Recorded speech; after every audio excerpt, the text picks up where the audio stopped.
What's up, guys? Just want to do a little video of this quake. So it was a 7.7, 7.8, depending on who you want to go with. We're looking at the Bering Sea, right outside the Sea of Okhotsk, in Kamchatka region, but more in the Bering Sea. I've called out that area in forecasts for a 7.0 a few times over the past, I'd say, like 4 months. Every single one of those forecasts was a fail, and I didn't forecast this quake either.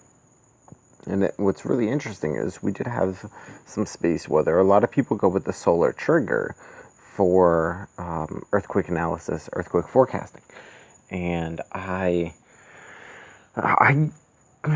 like, certain things when it comes to solar space weather, coronal hole, stuff like that. For whatever reason, we see like triggers to earthquakes, but this fascination with the sun triggering earthquakes really started in March of 2011 because there was a lot of solar activity going on, and we had a 9.0 plus quake off the coast of Japan. So now there's this major push to show some kind of trigger between the sun and the earth, the seismicity. And for the most part, statistically, it's playing out. But for whatever reason, like I've noticed a lot of quakes happen with low solar activity. Most of my forecasts have been incorrect because over the past 2 years, maybe a year and a half, 2 years, the sun has been really quiet. But we've still seen 7.0 earthquakes. We've still seen 8.0 earthquakes. It's hard. It's sometimes really hard to gauge. So, I go with this idea of earthquakes happen during low solar activity, but maybe I was getting used to seeing a pattern where there was a lot of high solar activity and the quakes were happening when there was low solar activity. And now there's no solar activity and the quakes are happening when solar activity subsides.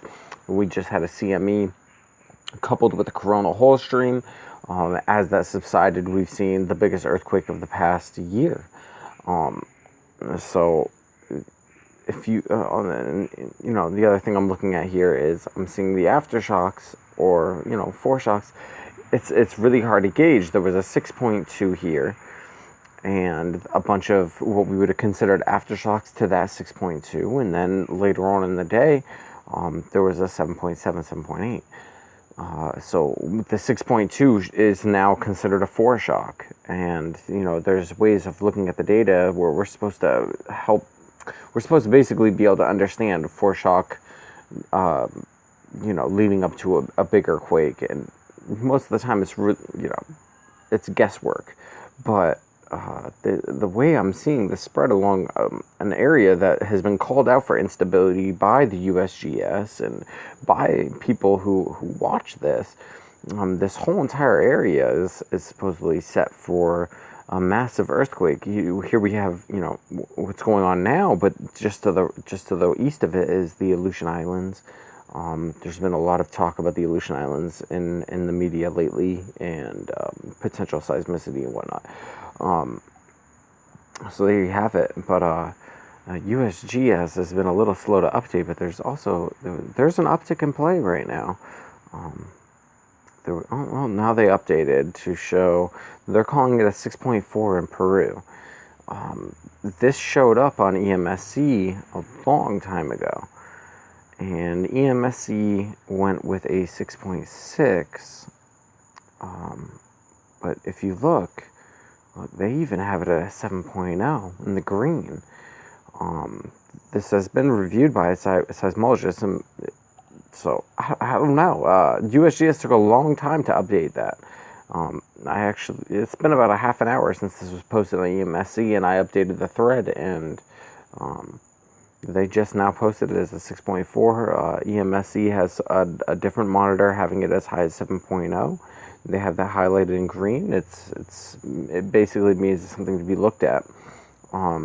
This here is for seismologists only, because a lot of people they misinterpret the data that comes through in this area. This is all data contributions for any given quake.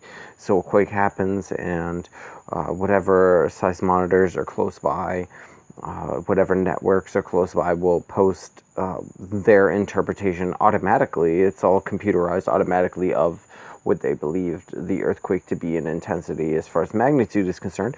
And then it's reviewed by a seismologist, and things usually change based on that review by the seismologist. But that's pretty interesting seeing the 7.0 in green right now.